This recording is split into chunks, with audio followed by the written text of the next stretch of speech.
नमस्कार दोस्तों, विजडम वाला के ऑनलाइन स्टडी प्लेटफॉर्म पे मैं कार्तिक शुक्ला आप सभी का स्वागत करता हूं।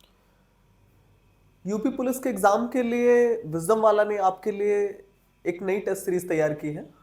तो इस संविधान के टेस्ट सीरीज के पहले प्रक्रम में हम लोग आज प्रारंभ करेंगे संविधान से। ठीक है, प्रैक्टिस सेट है। तो पहले प्रश्न पे चलते हैं। पहला प्रश्न है, 1938 में किस व्यक्ति ने वयस्क मताधिकार के आधार पर संविधान सभा के गठन की मांग की? पहला प्रश्न है, 1938 में किस व्यक्ति ने वयस्क मताधिकार के आधार पर संविधान सभा के गठन की मांग की? तो अगर संविधान सभा के गठन की बात करें या संविधान की बात करें तो हमको संविधान के विषय में जानना, या संविधान का कॉन्सेप्ट क्या है, या संविधान है क्या, या संविधान से रिलेटेड चीजें क्या है, इनको जानना हमें आवश्यक है। तो इस आधार पे हम लोग संविधान को समझने का प्रयास करेंगे। इसके बाद इससे रिलेटेड जो है प्रश्नों को सॉल्व करेंगे। तो अगर हम बात करें संविधान की, अगर हम बात करें संविधान की,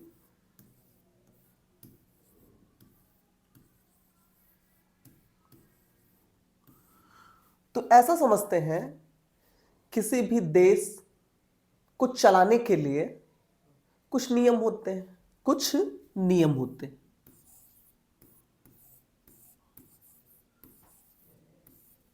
कुछ कानून होते हैं,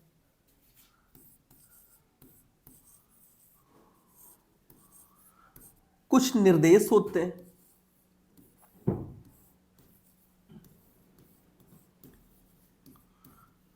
कुछ नियम होते हैं, कुछ कानून होते हैं, कुछ निर्देश होते हैं, और कभी कभार कुछ मान्यताएं होती हैं जो परंपरागत रूप से चली आई होती हैं।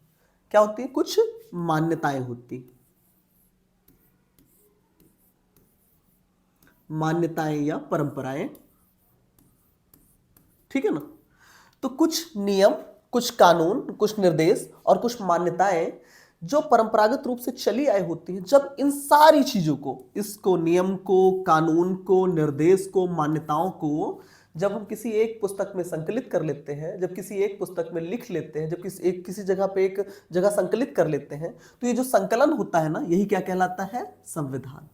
अर्थात नियम,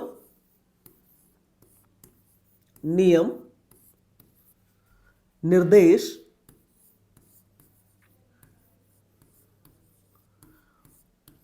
एवं मान्यताओं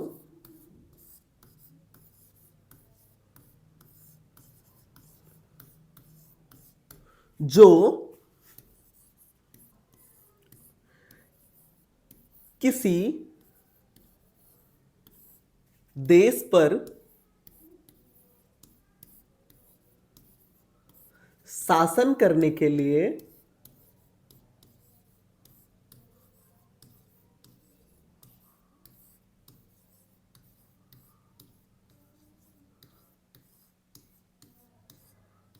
होते हैं, उसे ही क्या कहते हैं? संविधान कहते हैं।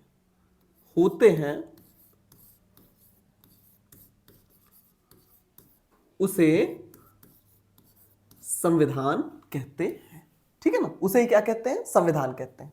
अर्थात नियम, निर्देश, मान्यताओं जो किसी देश पर शासन करने के लिए होते हैं, उनका ही संकलन क्या कहलाता है? संविधान कहलाता है। ठीक है ना? और आप लोग जब भी नोट्स बनाते चले, एक पेन या एक रजिस्टर अपने साथ रखें, ताकि ये नोट्स जो है ना आपके आने वाले टाइम के लिए, आने वाले एग्जाम्स के लिए भी बहुत महत्वपूर्ण। ठीक है ना? इसके बाद अगला प्रश्न उठता है, हम लोग बात करते हैं कि संविधान क्या होता है या संविधान कितने प्रकार का होता है। तो अगर लेखन के आधार पर बात करें तो संविधान दो तरह का होता है। संविधान, अगर लेखन के आधार पर बात करें, संविधान दो तरह का होता है। एक क्या होता है? लिखित संविधान, और दूसरा क्या होता है? अलिखित संविधान।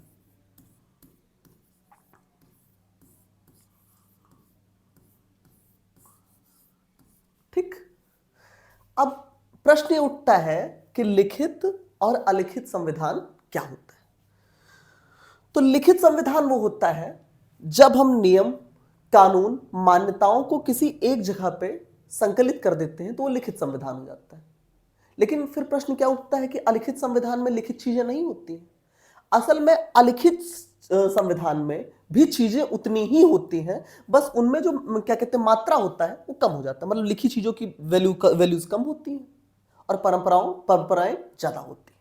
मतलब लिखी चीजें कम है, परंपराएं ज्यादा है, तो वो क्या कहलाता है? अलिखित संविधान। जबकि लिखित संविधान में क्या होता है कि परंपराएं कम होती हैं और लिखित निर्देश या कानून ज्यादा होते हैं। ठीक है ना? लिखित में निर्देश, नियम अधिक होते हैं, जबकि मान्यताएं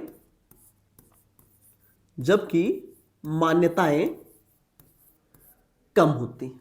मान्यताएं कम होती हैं, इनकी मात्रा ज्यादा होती है और इनकी मात्राएं कम होती है। ठीक है ना? मतलब मान्यताएं लिखित संविधान में निर्देश और नियम अधिक होते हैं और मान्यताएं कम होती हैं, जबकि अलिखित संविधान में मान्यताएं अधिक होती हैं। मतलब जो परंपरा से चीजें चली आ रही हैं वो चीजें ज्यादा होती हैं और वो किस में आती हैं? अलिखित संविधान में। तो इसमें क्या होता है? मान्यताएं, परंपरा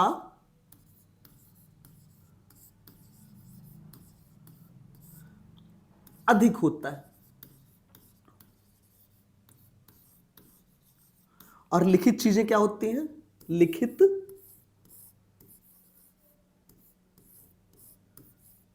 लिखित निर्देश कम होते हैं। तो लिखित और अलिखित संविधान में अंतर सिर्फ मात्रा का होता है। मात्रा का मतलब लिखित संविधान है तो उसमें लिखित निर्देश और नियम क्या होते हैं? अधिक होते हैं। मान्यताएं, परंपराएं बहुत कम होती हैं। जैसे भारत का संविधान है लिखित संविधान, भारत का संविधान है लिखित संविधान, तो हमारे संविधान में परंपराएं बहुत कम है। जबकि अलिखित संविधान का उदाहरण है ब्रिटेन।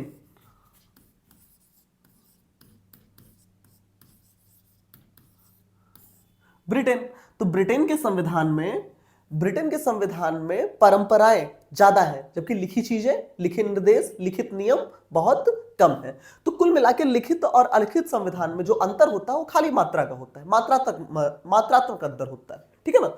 अब लिखित संविधान में निर्देश ज्यादा है, नियम ज्यादा है और मान्यताएं क्या है? कम। हमारे यहां भारत में क्या है? लिखित चीजें ज्यादा है, हमने हर चीज को एक सूचीबद्ध करके अब एक पुस्तक में संकलित कर दिया है। ठीक है ना? तो वो क्या बना? लिखित संविधान। जबकि अलिखित संविधान में जैसे ब्रिटेन में परंपराएं ज्यादा है।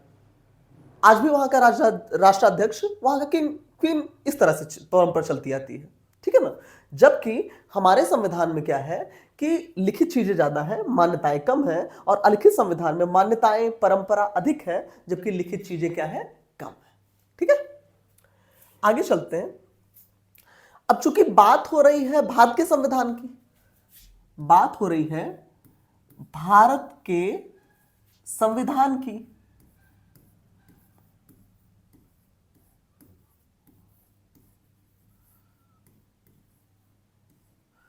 और संविधान के निर्माण के लिए क्या चाहिए? संविधान सभा। एक कई सारे लोगों का समूह जो संविधान की रचना कर सके। ठीक है ना? संविधान के निर्माण के लिए क्या चाहिए? संविधान सभा।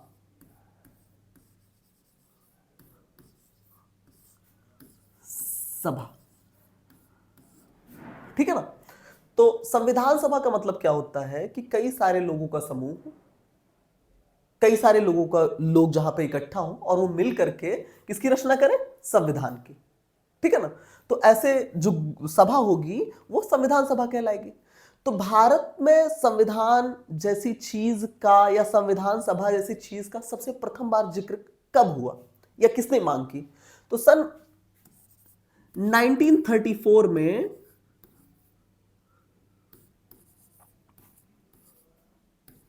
एम.एन. रॉय ने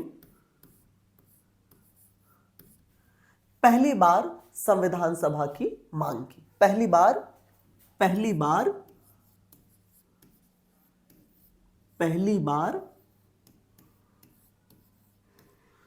संविधान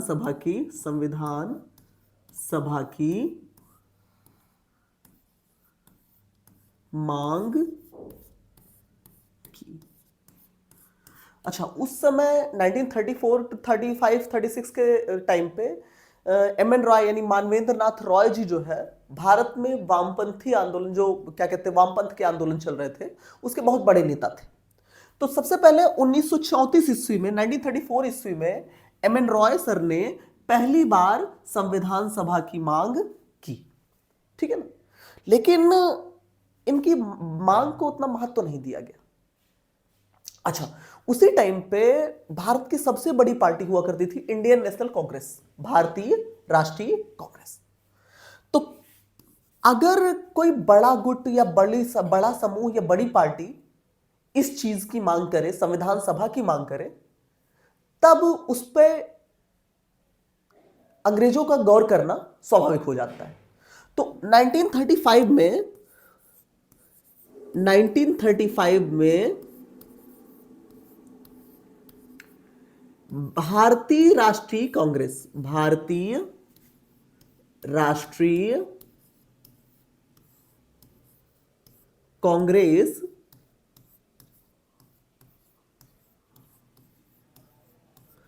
ने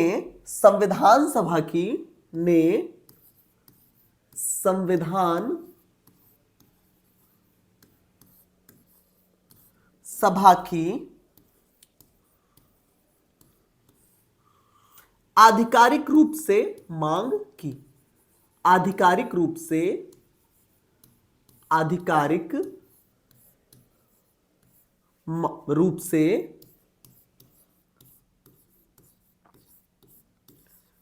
मांग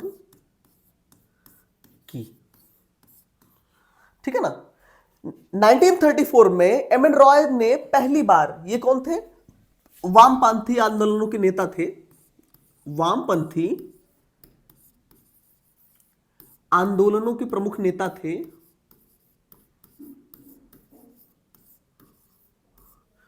वामपंथी आंदोलनों के प्रमुख नेता थे एम एन रॉय ने पहली बार संविधान सभा की मांग की, ठीक है। फिर 1935 में भारतीय राष्ट्रीय कांग्रेस, इंडियन नेशनल कांग्रेस ने संविधान सभा की आधिकारिक रूप से मांग की। उस समय की सबसे बड़ी पार्टी थी। उसने अंग्रेजों से कहा कि हमको संविधान बनाना है और संविधान के निर्माण के लिए हमको क्या चाहिए, संविधान सभा चाहिए, ठीक है ना। इसके बाद क्या होता है, कांग्रेस ने अपनी बात रख दी। इसके बाद 1938 में भारतीय राष्ट्रीय कांग्रेस की ओर से भारतीय राष्ट्रीय कांग्रेस की ओर से पंडित जवाहरलाल नेहरू ने यह कहा कि स्वतंत्र भारत के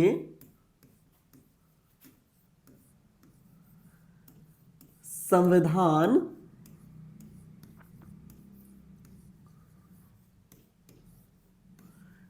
का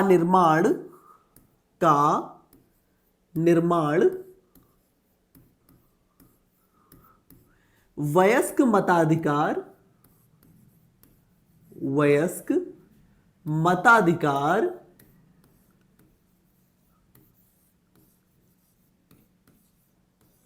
के आधार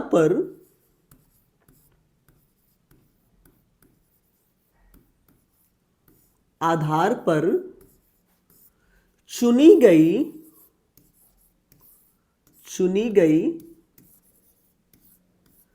संविधान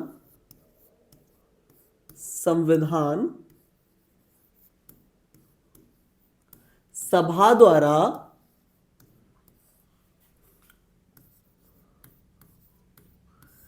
किया जाएगा।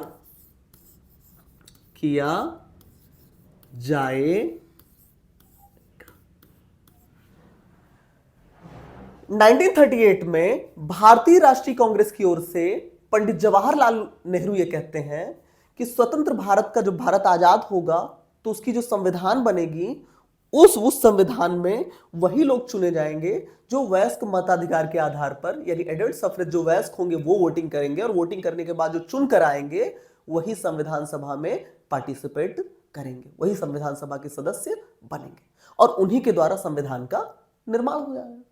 यह बात कही थी 1938 में किसने? पंडित जवाहरलाल नेहरू ने। किसकी ओर से कही थी? भारतीय राष्ट्रीय कांग्रेस की ओर से कही थी, भारतीय राष्ट्रीय कांग्रेस की ओर से कही थी। तो नेहरू की इस मांग को, पंडित जवाहरलाल नेहरू की इस मांग को, नेहरू की इस मांग को अंग्रेजों ने, नेहरू की इस मांग को अंग्रेजों ने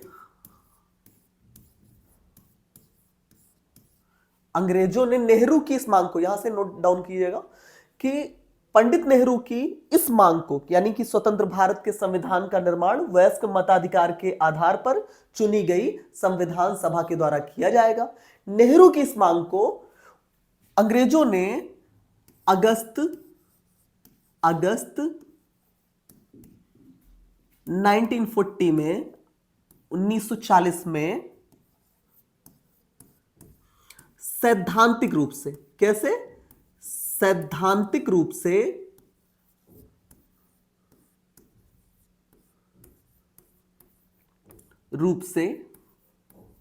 मान लिया।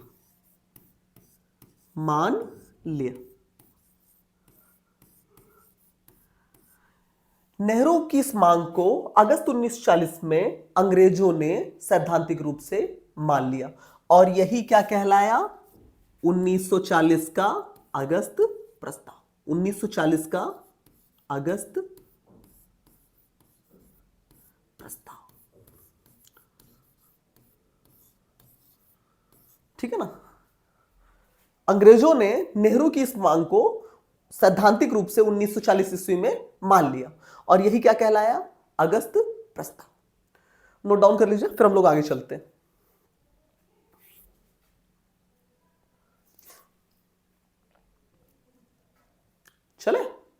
चलिए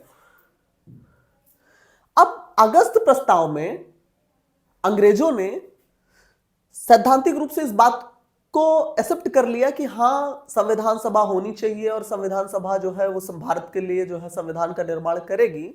लेकिन 1942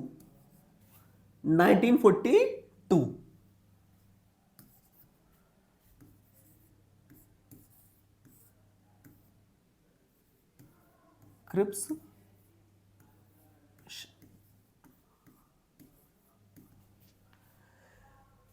अगस्त प्रस्ताव में अंग्रेजों ने यह माना कि स्वतंत्र भारत के लिए संविधान सभा, या संविधान के निर्माण के लिए संविधान सभा होनी चाहिए। लेकिन 1942 में क्रिप्स प्रस्ताव के माध्यम से इन्होंने स्पष्ट मान लिया, स्पष्ट रूप से संविधान निर्माण के लिए,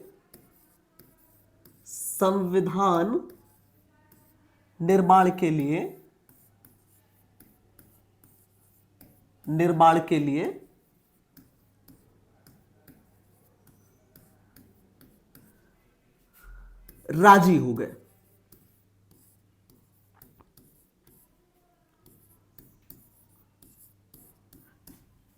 लेकिन उन्होंने कहा कि यह संविधान द्वितीय विश्व युद्ध के बाद, युद्ध की समाप्ति के बाद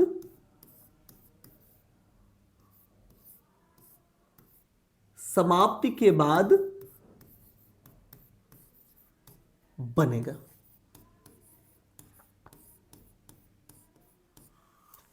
गांधी जी ने कहा कि अगर यह द्वितीय विश्व युद्ध की समाप्ति के बाद बनेगा तो अभी क्यों नहीं बन सकता? ठीक है ना?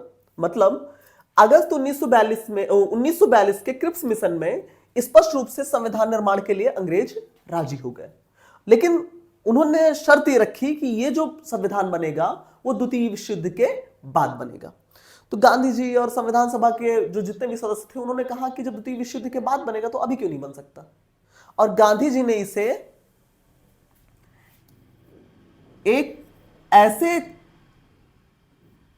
इसे दिवालिया बैंक के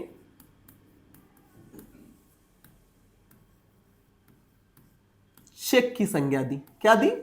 दिवालिया बैंक के चेक की संज्ञा दी। ये पॉइंट नोट करिएगा, ये दिख सकता है। तो गांधी जी ने क्रिप्स मिशन को दिवालिया बैंक के चेक की संज्ञा दी, ठीक है ना। और अब चूंकि इसके लिए इन्होंने शर्त रखी थी द्वितीय विश्व युद्ध के बाद ये चीजें होंगी, ठीक है ना, तो हमने इसको अस्वीकार कर दिया। हमने बोला हमको ये नहीं चाहिए। आइए थोड़ी देर पर प्रश्न पे चलते हैं और प्रश्न को सॉल्व करते हैं इस आधार पे।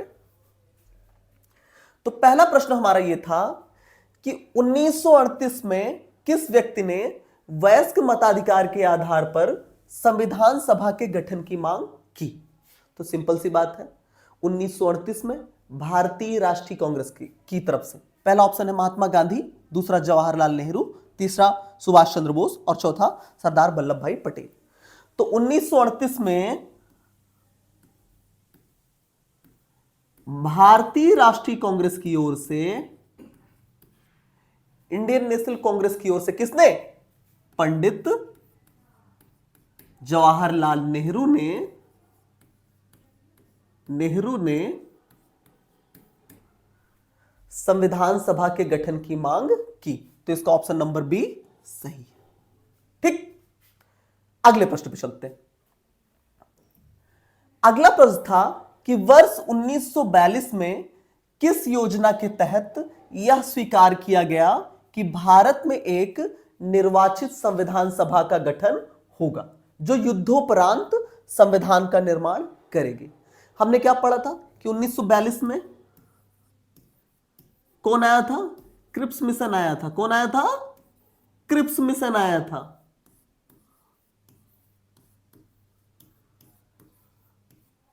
ठीक है ना, क्रिप्स मिशन आया था। क्रिप्स मिशन क्या था कि ब्रिटिश कैबिनेट के एक मंत्री थे sir Stafford Cripps. Sir Stafford Cripps वो आए थे और वो क्रिप्स मिशन को लेके आए थे। उन्होंने एक प्रस्ताव भारत के संविधान के निर्माण के लिए लाया था, मतलब भारत के संविधान के निर्माण के लिए एक प्रस्ताव ले आया था। तो उन्होंने 1942 में आए थे और इन्होंने जो संविधान के निर्माण का जो प्रस्ताव रखा था वो कहा था कि द्वितीय विश्व युद्ध के बाद जो है संविधान का निर्माण किया जाएगा। तो इस प्रश्न का सही उत्तर होगा ना तो विविल योजना होगा, ना तो कैबिनेट मिशन योजना होगी और ना ही माउंटबेटन योजना होगी। इसका सही उत्तर होगा क्रिप्स मिशन। और पंडित क्या कहते हैं, महात्मा गांधी ने इसे क्या कहा था? पोस्ट डेटेड चेक, यानी दिवालिया बैंक के चेक की संज्ञा दी थी। क्या दी थी? दिवालिये बैंक के चेक की संज्ञा दी थी, की संज्ञा दी थी। ठीक है ना, समझ में आया? क्लियर? अगले प्रश्न पे चलते हैं, फिर से अपने कॉन्सेप्ट पे चले आते हैं। अगला प्रश्न था भारतीय संविधान सभा गठित करने का आधार क्या था? भारतीय संविधान सभा गठित करने का आधार क्या था? चलते हैं फिर से इसको समझने का प्रयास करते हैं। हम लोगों ने पढ़ा था 1942 में क्रिप्स मिशन आया और क्रिप्स मिशन ने स्पष्ट रूप से यह चीज एक्सेप्ट कर ली कि हां, स्वतंत्र भारत के संविधान के निर्माण के लिए संविधान सभा होनी चाहिए। हमको संविधान का निर्माण करना था और क्रिप्स मिशन के माध्यम से अंग्रेजी सरकार ने या ब्रिटिश गवर्नमेंट ने एक्सेप्ट कर लिया कि हां, संविधान सभा होनी चाहिए। तो लेकिन उसके लिए उन्होंने ये बात कही कि द्वितीय विश्व युद्ध की समाप्ति के बाद, यानी सेकेंड वर्ल्ड वॉर जब समाप्त होगा तो उसके बाद जो है ये जितने भी संविधान, मतलब क्या कहते हैं, ये सारे कार्यक्रम होने थे। तो गांधी जी ने कहा था, इसे दिवालिये बैंक के चेक की संज्ञा दी थी। क्या दी थी? दिवालिये बैंक के चेक की संज्ञा दी थी। इसको अस्वीकार कर दिया गया। इसके बाद क्या होता है कि 1946 में, कब? 1946 में भारत, उस समय जो है गवर्नमेंट, ब्रिटिश गवर्नमेंट चेंज हो गई थी और इटली की गवर्नमेंट बनी थी। तो इटली सरकार के तीन मंत्री थे, कैबिनेट मंत्री थे, सर स्टफर्ड क्रिप्स, सर क्रिप्स, एवी अलेक्जेंडर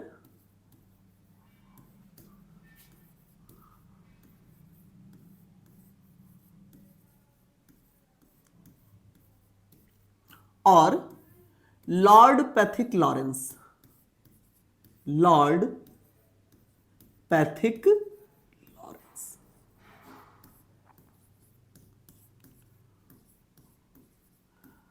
और इसे कहा गया कैबिनेट मिशन। क्या कहा गया? कैबिनेट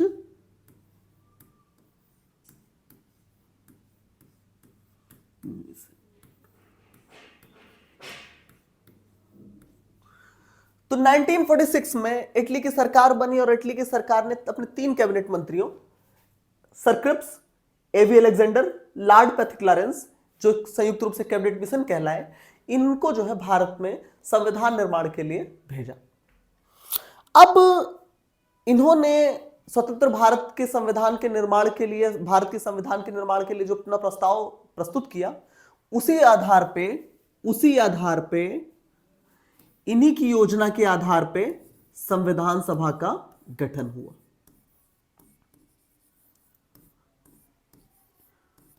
इसी आधार पे संविधान सभा का गठन हुआ। ठीक, इसी आधार पे संविधान सभा का गठन हुआ। कैबिनेट, अगर प्रश्न आता है कि संविधान सभा का गठन किस योजना के आधार पर हुआ, तो कैबिनेट मिशन योजना के आधार पर संविधान सभा का गठन हुआ। ठीक, अगले प्रश्न पे चलते हैं। इसके बाद अब कैबिनेट मिशन योजना क्या थी, इस पे बात करते हैं।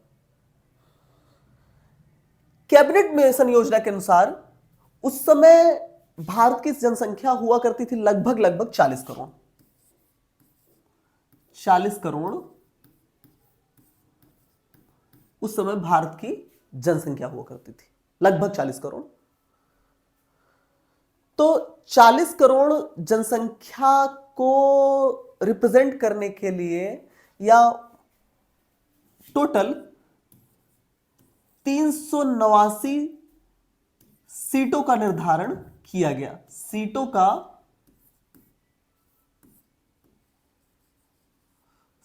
का निर्धारण किया गया कि संविधान सभा में कुल कितने सदस्य होंगे?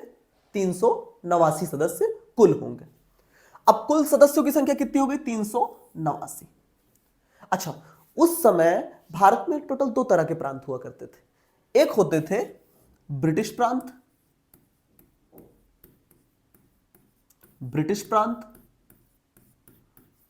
और दूसरा हुआ करता था देसी रियासतें।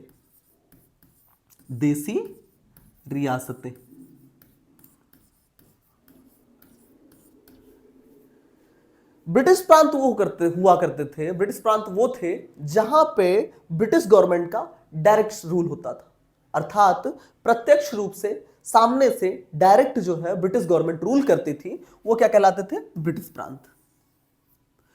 और देसी रियासतें वो हुआ करती थी जहां पे प्रत्यक्ष रूप से तो शासन जो है राजाओं महाराजाओं का हुआ करता था, लेकिन अप्रत्यक्ष रूप से, इनडायरेक्ट रूप से शासन कौन करता था? देसी रियासतें। मींस प्रत्यक्ष रूप से शासन करते थे जो है, यहां पे करते थे ब्रिटिश, और यहां पे कौन करते थे? राजा महाराजा। लेकिन अप्रत्यक्ष रूप से इन पर भी शासन किसका था? ब्रिटिश गवर्नमेंट का। ठीक, तो ब्रिटिश प्रांत को जो टोटल सीट्स दी गई थी वो थी 296। ब्रिटिश प्रांत अर्थात वो क्षेत्र जो ब्रिटिश गवर्नमेंट के डायरेक्ट अधीन थे उनमें टोटल 296 सीटें दी गई और देसी रियासतों को कितने दिए गए 93 सीट्स। ठीक, ब्रिटिश प्रांत को दिए गए 296 और देसी रियासतों को दिए गए 93। ठीक, अब ब्रिटिश प्रांत में दो तरह के सीट्स हुआ करती थी, एक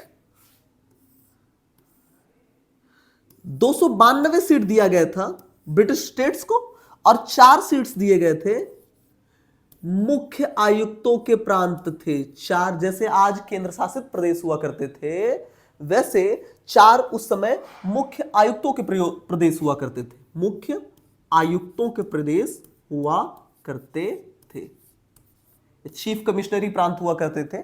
तो 292 सीट्स दिए गए किसको ब्रिटिश गवर्नमेंट के अंतर्गत और 4 सीट जो है जो नॉर्मल स्टेट्स हुआ करते थे और 4 सीट्स दिए गए मुख्य आयुक्तों के प्रांत को।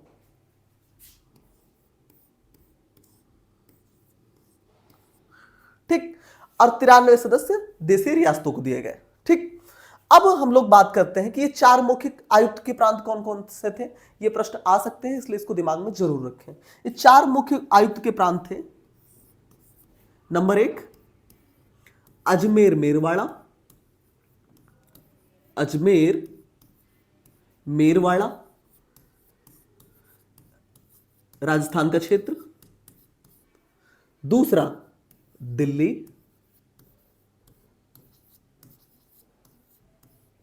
तीसरा कुर्ग, कुर्ग अभी हाल में कर्नाटक में है, और चौथा बलूचिस्तान।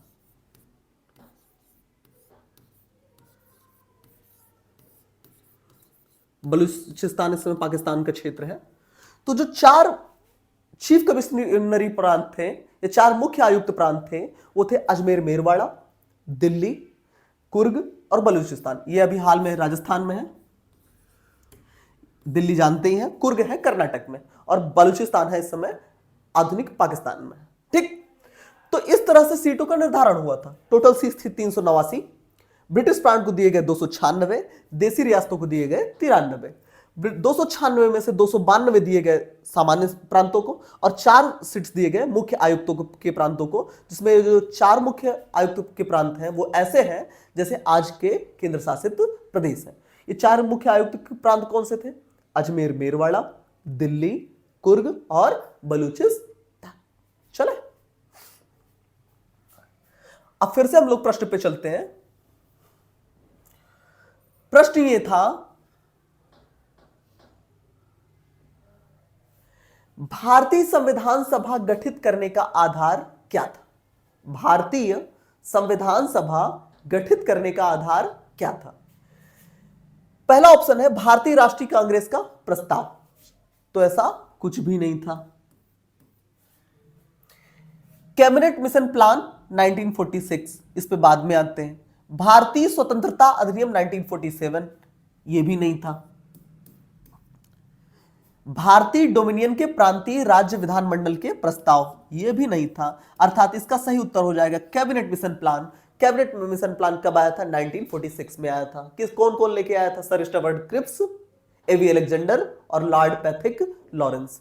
एक बात और, जो भी पॉइंट्स यहां पे हम आपको बता रहे हैं इन सबको नोट डाउन करते रहो, क्योंकि ये सारे पॉइंट्स जो है ना एग्जाम की दृष्टि से बहुत महत्वपूर्ण है। आप एक अपने साथ एक नोटबुक लेके बैठिए, उसको नोट करते रहिए, क्योंकि इन चीजों को आप नोट करेंगे ना तो आपको एग्जाम में मिलेंगे, जरूर डेफिनेटली मिलेंगे, मिलना ही मिलना है, ठीक है ना। और इससे आपका कॉन्सेप्ट क्लियर रहेगा, और कॉन्सेप्ट क्लियर में मुझे लगता है कि अगर कॉन्सेप्ट क्लियर हो तो फिर क्वेश्चन सॉल्व करने में आपको प्रॉब्लम नहीं आनी चाहिए, ठीक है। अगले प्रश्न पे चलते हैं। भारत की संविधान सभा किसके अनुसार गठित की गई थी? साइमन कमीशन, साइमन आयोग का प्रस्ताव, क्रिप्स प्रस्ताव, ये दोनों गलत हैं। हम सभी जानते हैं ये दोनों गलत हैं। माउंटबेटन मिशन योजना, ये भी गलत है।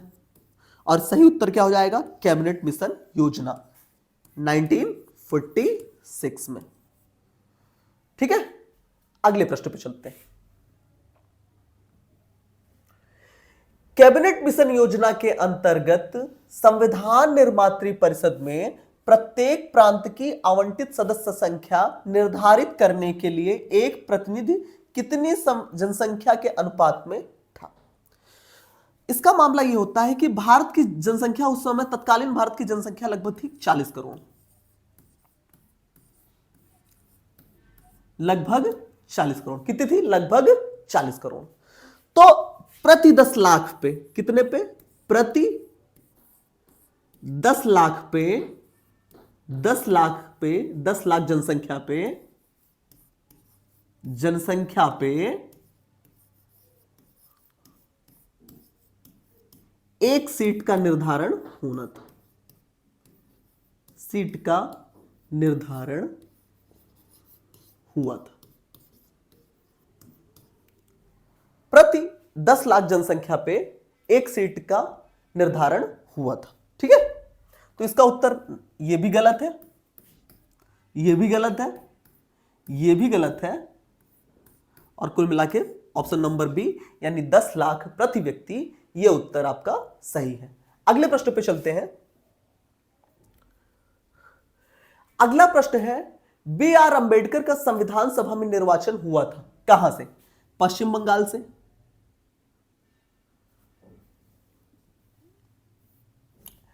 ऑप्शन है पश्चिम बंगाल से, मुंबई प्रेसिडेंसी से, तत्कालीन मध्य भारत से, और ऑप्शन नंबर डी है मुंबई से। इस पे बात करें तो देखिए, बाबा साहब ना संविधान के सबसे महत्वपूर्ण जो है टॉपिक्स में से एक है। बाबा साहब भीमराव अंबेडकर जो है प्रारंभ में चुनाव लड़ते हैं मुंबई से, ठीक है ना, तत्कालीन बॉम्बे से चुनाव लड़ते हैं। बाबा साहब संविधान सभा के लिए चुनाव प्रारंभ में कहां से लड़ते हैं? बॉम्बे से, और वहां पे चुनाव ये हार जाते हैं। ठीक, प्रारंभ में चुनाव बॉम्बे से लड़ते हैं और ये चुनाव हार जाते हैं। इसके बाद ये चुनाव वापस से लड़ते हैं बंगाल के एक सीट जयसुर कुलना से। कहां से? जयसुर कुलना से ये चुनाव लड़ते हैं। कहां से चुनाव लड़ते हैं? जयसुर कुलना से। और जयसुर कुलना से ये मुस्लिम लीग की सहायता से, मुस्लिम लीग की सहायता से चुनाव जीत जाते हैं। मुस्लिम लीग की सहायता से चुनाव जीत जाते हैं।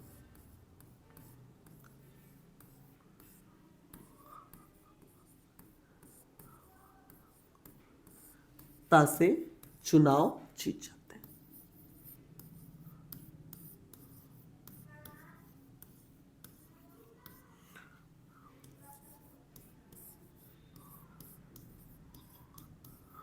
ठीक, बॉम्बे से ये चुनाव लड़ते हैं, प्रारंभ में हार जाते हैं। इसके बाद ये चले जाते हैं बंगाल।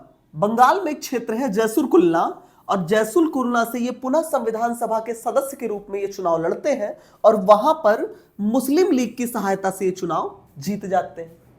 अब जब ये चुनाव जीत जाते हैं तो ये संविधान सभा के में कार्य करने लगते हैं। लेकिन उसी समय 1947 में जब देश के आजाद होने की कंडीशन आ गई, तो उस समय पाकिस्तान, पूर्वी पाकिस्तान का जो है विभाजन होता है। पूर्वी पाकिस्तान का विभाजन हुआ। पूर्वी पाकिस्तान का यानी आधुनिक बांग्लादेश। पूर्वी पाकिस्तान यानी आधुनिक बांग्लादेश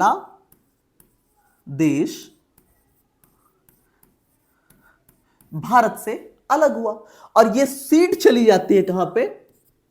यह सीट जो है चली जाती है पूर्वी पाकिस्तान में।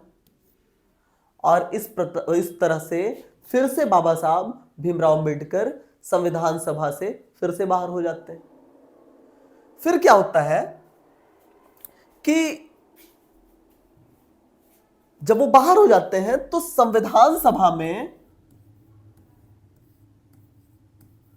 संविधान सभा के जो संवैधानिक सलाहकार थे, ये पॉइंट आप लोग नोट करिएगा। संविधान सभा के संवैधानिक सलाहकार कौन थे? संविधान के सलाहकार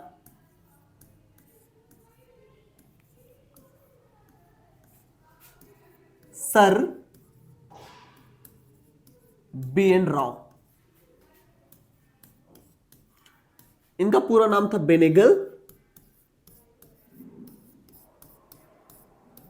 नरसिंह राव। इनका पूरा नाम था बेनेगल नरसिंह राव। सर ने, जो संविधान के सलाहकार थे, उन्होंने संविधान सभा के अध्यक्ष डॉक्टर राजेंद्र प्रसाद से कहा, संविधान सभा के अध्यक्ष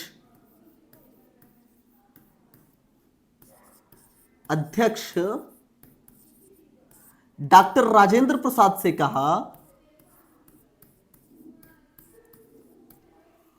कि अगर आप संविधान का निर्माण एक अच्छे संविधान का निर्माण चाहते हैं तो संविधान सभा में डॉक्टर अंबेडकर का होना आवश्यक है। अब डॉक्टर राजेंद्र प्रसाद पत्र लिखते हैं कहां पे? बॉम्बे। किसके पास? उस समय बॉम्बे में जो पद हुआ करता था वो प्रधानमंत्री का पद हुआ करता था, और उस समय बॉम्बे के प्रधानमंत्री थे वीजी खैर।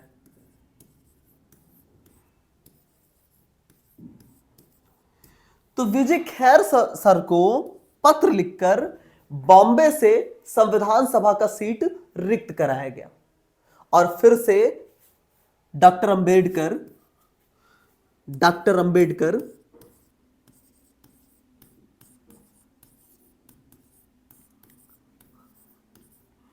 बॉम्बे से चुनाव लड़के बॉम्बे से निर्वाचित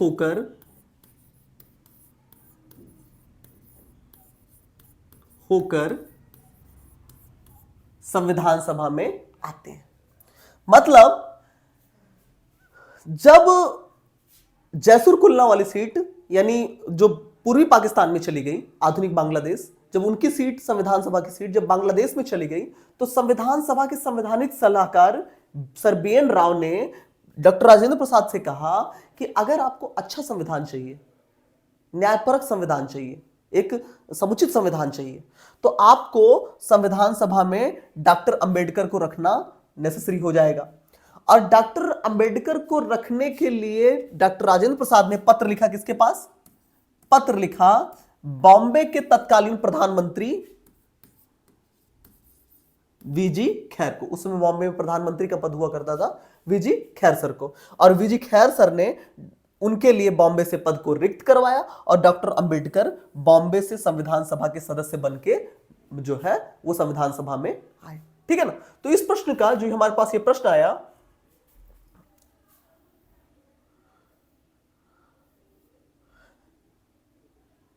कि बी.आर. अंबेडकर का संविधान सभा में निर्वाचन हुआ था, तो ऑप्शन दो है, एक है पश्चिम बंगाल, एक है मुंबई प्रेसिडेंसी से, और तीसरा है तत्कालीन मध्य भारत से, और चौथा है मुंबई से। तो ये दोनों तो बिल्कुल नहीं होंगे।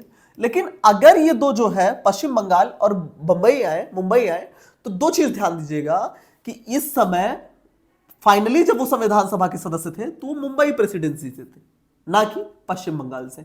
अगर ये ऑप्शन नहीं होता है तब आप इस पर टिक कर सकते हैं, लेकिन अगर ये दोनों ऑप्शन है तो आप मुंबई प्रेसिडेंसी पे टिक करेंगे। ठीक है, आगे चलते हैं।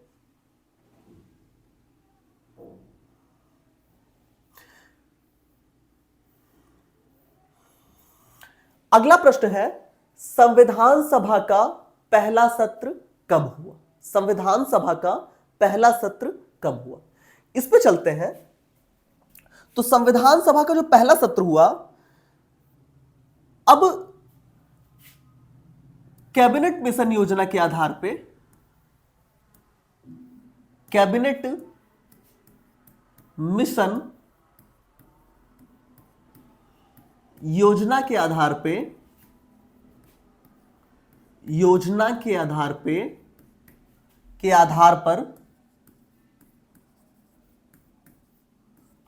पर संविधान सभा का गठन हो गया। संविधान सभा का गठन हो गया। किस आधार पे? कैबिनेट मिशन योजना के आधार पर। कैबिनेट मिशन योजना के आधार पर संविधान सभा का गठन हो गया।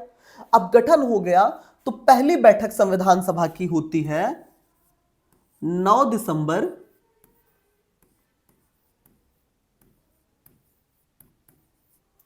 1946 को।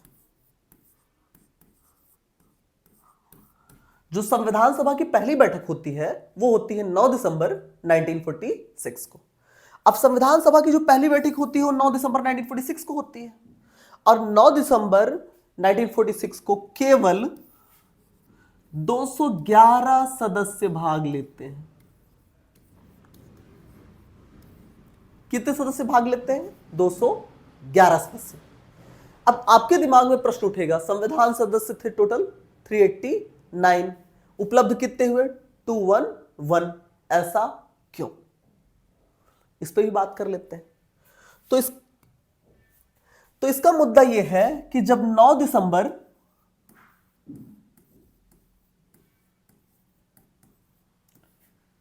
1946 को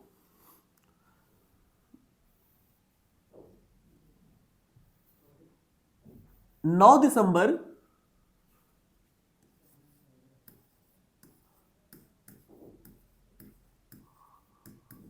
1946 को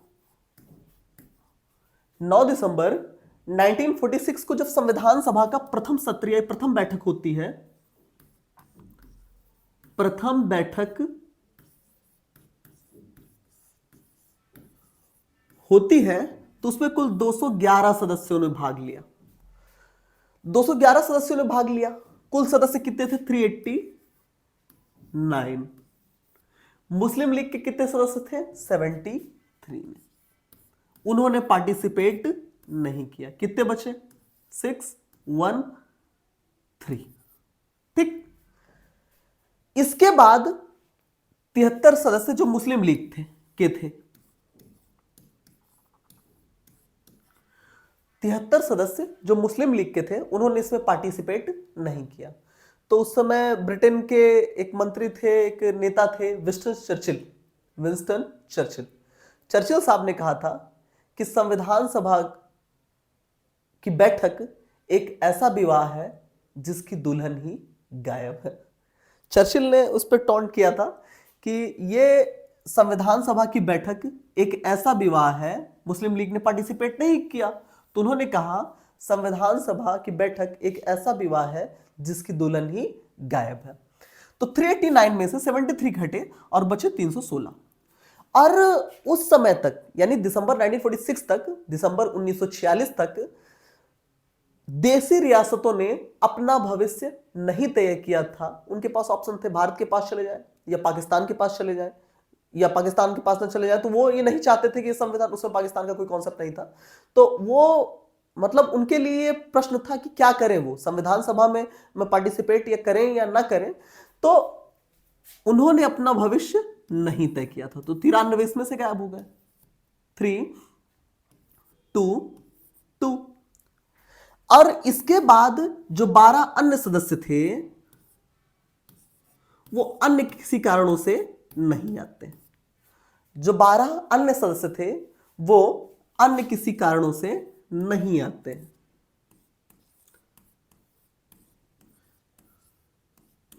जैसे स्वास्थ्य समस्या इत्यादि, या आवाजाही की समस्या, यातायात की समस्या, दुनिया भर की समस्याओं से 12 सदस्य नहीं उपलब्ध हो पाते हैं। इस तरह से संविधान सभा में कुल 211 सदस्य उपलब्ध होते हैं। ठीक है, प्रश्न पे चलते हैं। प्रश्न था हमारा कि संविधान सभा का पहला सत्र कब हुआ। तो संविधान सभा का पहला सत्र कब हुआ? ये 16 अगस्त 1947 गलत, 26 जनवरी 1948 ये भी गलत, 9 दिसंबर 1946 को। तो संविधान सभा का प्रथम सत्र कब होता है? 9 दिसंबर 1946 को प्रारंभ होता है। ठीक, अगले प्रश्न पे चले। अगला प्रश्न है संविधान सभा के अस्थायी अध्यक्ष कौन थे।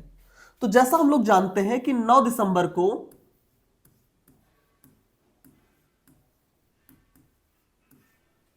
संविधान सभा 9 दिसंबर 1946 को, ठीक है, 9 दिसंबर 1946 को संविधान सभा ने की जो प्रथम बैठक हुई थी उसमें सदस्य इकट्ठा हुए 211। तो कोई ना कोई एक उसका हेड होगा, चीफ, किसी ने कोई तो लीड, कोई कैप्टन बनाया जाएगा ना। तो किस आधार पे बनाया जाए? तो उस समय संविधान सभा के सबसे वरिष्ठ सदस्य थे, सबसे सीनियर सदस्य थे, वरिष्ठ सदस्य थे डॉक्टर सच्चिदानंद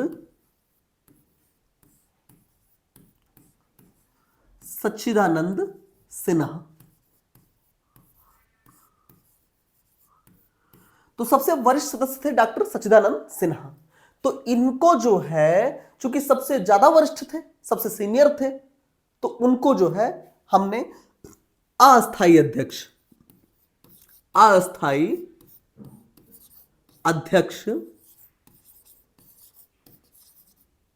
क्या किया? अस्थायी अध्यक्ष चुन लिया। हमने अस्थायी अध्यक्ष चुन लिया। तो संविधान सभा के अस्थायी अध्यक्ष कौन हुए? बाबा साहब भीमराव अंबेडकर नहीं हुए, डॉक्टर राजेंद्र प्रसाद नहीं हुए, के.एम. मुंशी, कन्हैयालाल मणिकलाल मुंशी नहीं हुए, और अपना आखिरी ऑप्शन है ऑप्शन नंबर सी, डॉक्टर सच्चिदानंद सिन्हा। तो इस तरह से संविधान सभा के अस्थायी अध्यक्ष के रूप में डॉक्टर सच्चिदानंद सिन्हा जी चुने गए। ठीक, अगले प्रश्न पे चलते हैं। संविधान सभा के स्थायी अध्यक्ष कौन होते हैं? देखिए, अस्थायी अध्यक्ष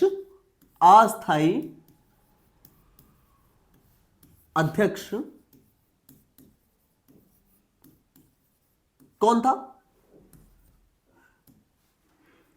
सच्चिदानंद सिन्हा जी, सच्चिदानंद सिन्हा।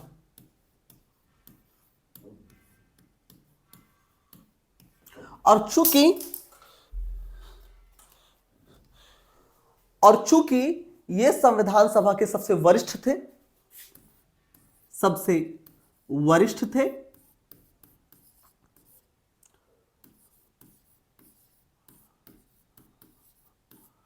वरिष्ठ सदस्य थे, इसलिए इनको क्या चुन लिया गया था? अस्थायी अध्यक्ष। जबकि डॉक्टर राजेंद्र प्रसाद को स्थायी अध्यक्ष के रूप में चुना गया, स्थायी अध्यक्ष के रूप में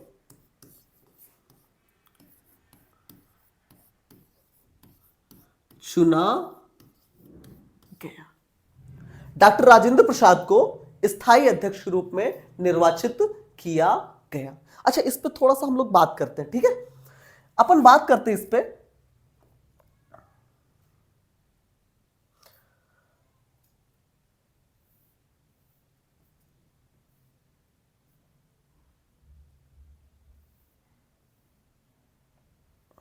अपन बात करते हैं कि अगर डॉक्टर राजेंद्र प्रसाद को स्थायी अध्यक्ष चुना गया, निर्वाचित किया गया, तो क्या संविधान सभा में उपाध्यक्ष भी थे? तो संविधान सभा के 2 उपाध्यक्ष थे। कितने उपाध्यक्ष थे? 2 उपाध्यक्ष थे। 2 उपाध्यक्ष कौन थे? 2 उपाध्यक्ष थे एच.सी.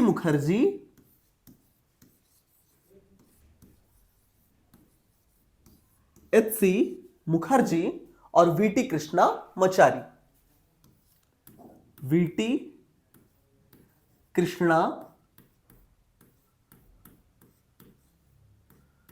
मचारी। इनका भी निर्वाचन हुआ था। तो मोटी मोटी बात पे संविधान सभा का एक अस्थायी अध्यक्ष था। कौन था? डॉक्टर राजेंद्र प्रसाद। और 2 उपाध्यक्ष चुने गए थे। कौन कौन?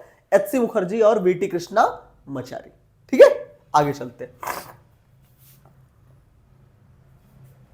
संविधान सभा के संवैधानिक सलाहकार कौन थे? तो इसके बारे में समझते हैं। संवैधानिक सभा के संवैधानिक सलाहकार सर BN राव थे। सर BN राव थे। और आपको पता है संविधान का प्रारूप भी इन्होंने ही तैयार किया था। संविधान का प्रारूप किसने तैयार किया था? सर BN राव ने तैयार किया था। किसने तैयार किया था? सर BN राव ने तैयार किया था।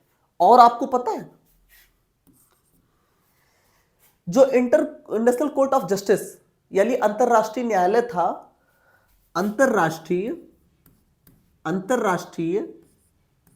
न्यायालय में भारत की ओर से जो पहले जज थे, प्रथम जज थे, भारत की ओर से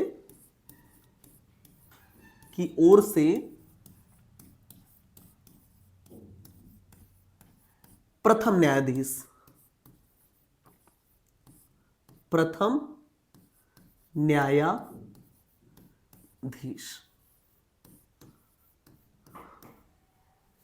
मतलब सर BN राव संवैधानिक सलाहकार थे। इन्होंने संविधान का प्रारूप तैयार किया था और अंतरराष्ट्रीय न्यायालय में भारत की ओर से जो जज रहे हैं उनमें से, इंटरनेशनल कोर्ट ऑफ जस्टिस में जो भारत की ओर से जज रहे हैं उनमें से ये प्रथम थे। और मजे की बात यह है कि इन्होंने संविधान निर्माण में अपनी निःशुल्क सेवाएं दी हैं। निःशुल्क मतलब बिना किसी पैसे के लिए इन्होंने संविधान के निर्माण में योगदान दिया है।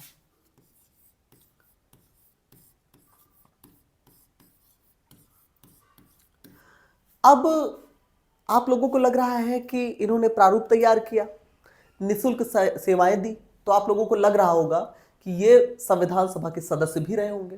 तो बिल्कुल नहीं, सर BN राव संविधान सभा के सदस्य नहीं थे। ये संविधान सभा के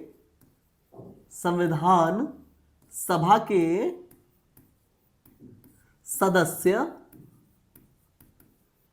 नहीं थे।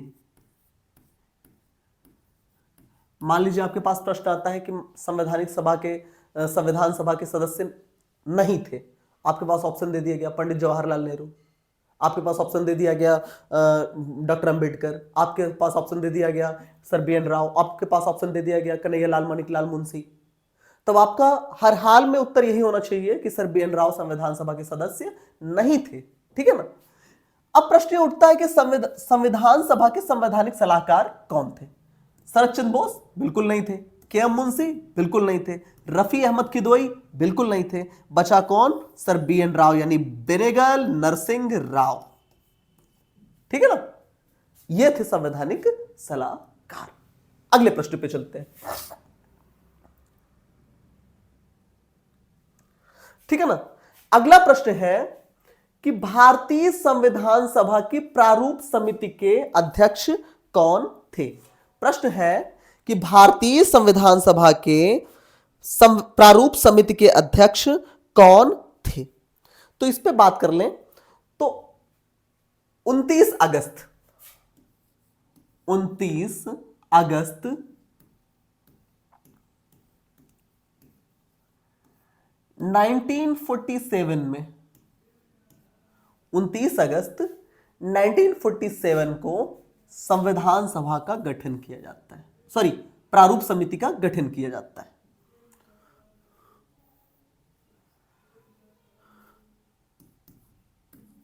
प्रारूप समिति का गठन किया जाता है।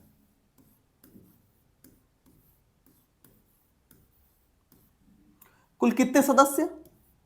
7 सदस्य।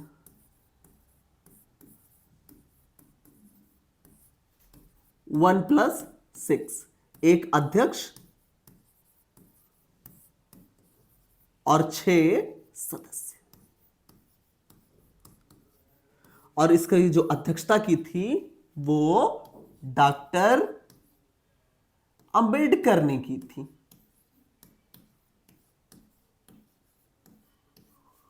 ठीक, संविधान की जो संविधान के प्रारूप समिति की जो अध्यक्षता की थी वो डॉक्टर भीमराव अंबेडकर ने की थी।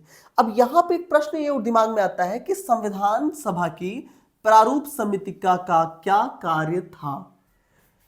तो प्रारूप समिति का कार्य था कि सर बी एन राव ने संविधान का प्रारूप तैयार किया, तो उस पर विचार विमर्श करने के लिए, उस पर चर्चा करने के लिए संविधान सभा के प्रारूप समिति का गठन किया गया था, जिसमें कितने सदस्य थे? कुल 7, 1+6, 1 हो गया अध्यक्ष और 6 सदस्य, और उसके अध्यक्ष थे डॉक्टर अंबेडकर।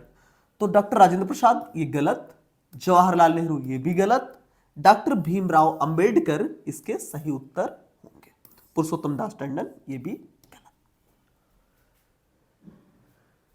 आगे चले।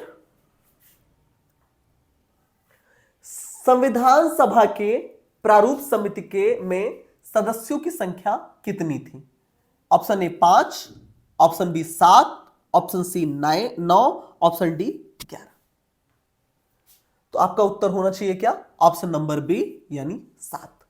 अब प्रश्न ये उठता है कि ये 7 सदस्य आखिर थे कौन? प्रश्न ये है कि 7 सदस्य आखिर थे कौन? ठीक है ना, नोट डाउन कर लीजिए।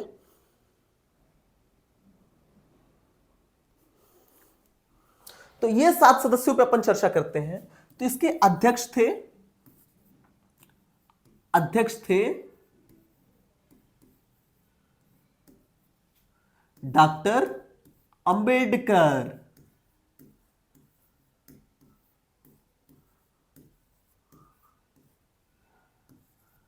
दूसरे सदस्य थे अल्लादी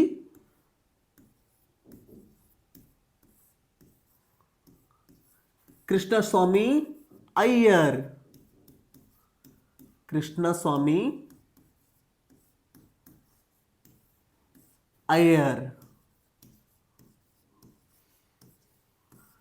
अन्य सदस्य थे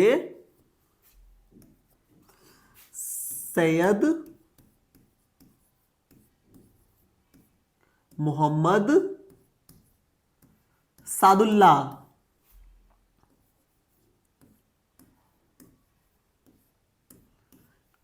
अन्य सदस्य थे गोपालास्वामी अयंगर।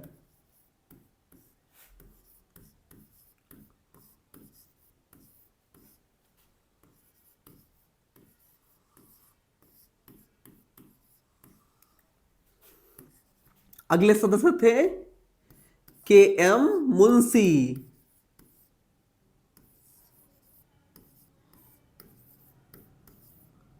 कन्हैयालाल मणिकलाल मुंशी। इसके अलावा बीएल मित्र और डीपी खेतानसर।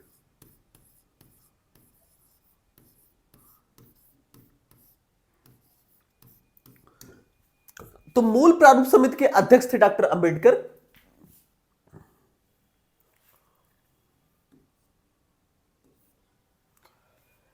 दूसरे सदस्य थे अल्लादी कृष्णस्वामी अय्यर। तीसरे सदस्य थे सैयद मोहम्मद सादुल्ला। अगले अन्य सदस्य थे गोपालास्वामी अयंगर। चौथे सदस्य थे के एम मुंशी। इसके बाद बीएल मित्रा और डीपी खेतान। तो टोटल कितने सदस्य हुए? 4, 3, 7, जिसमें से एक अध्यक्ष और 6 सदस्य। तो ऑप्शन नंबर बी इसका सही उत्तर है। संपूर्ण भारतीय संविधान के निर्माण में कुल कितना समय लगा? ऑप्शन ए है 2 वर्ष 7 माह 23 दिन। 2 वर्ष, ऑप्शन नंबर बी है 2 वर्ष 11 माह 18 दिन। ऑप्शन सी है 2 वर्ष 11 माह 14 दिन। ऑप्शन नंबर डी है 2 वर्ष 11 माह 23 दिन। तो संविधान के निर्माण में कुल 2 वर्ष 11 माह 18 दिन लगे। 2 वर्ष 11 माह 18 दिन लगे। इस दौरान लगभग 60 देशों का संविधान का अध्ययन किया गया। 60 देशों के संविधान का अध्ययन किया गया। कितने देशों के संविधान का? 60 देशों के। और लगभग 64 लाख रुपए खर्च हुए। कितने? 64 लाख रुपए खर्च आए। ठीक है, तो इस तरह से इस प्रश्न का सही उत्तर क्या हो जाएगा? 2 वर्ष 11 माह 18 दिन। अगले प्रश्न पे चले। भारतीय संविधान का निर्माता किसे माना जाता है? आपके ऑप्शंस है महात्मा गांधी, B.R. अंबेडकर, जवाहरलाल नेहरू, B.N. राव। और आशा करता हूं कि इस प्रश्न का उत्तर आप सब लोग हमें कमेंट बॉक्स में जरूर देंगे। इसी आशा के साथ उत्तिष्ठत जागृत प्राप्यवरानि बोधत। उठो, जागो, और जब तक आपको आपका लक्ष्य न मिल जाए तब तक कंटिन्यूअस काम करते रहो। धन्यवाद।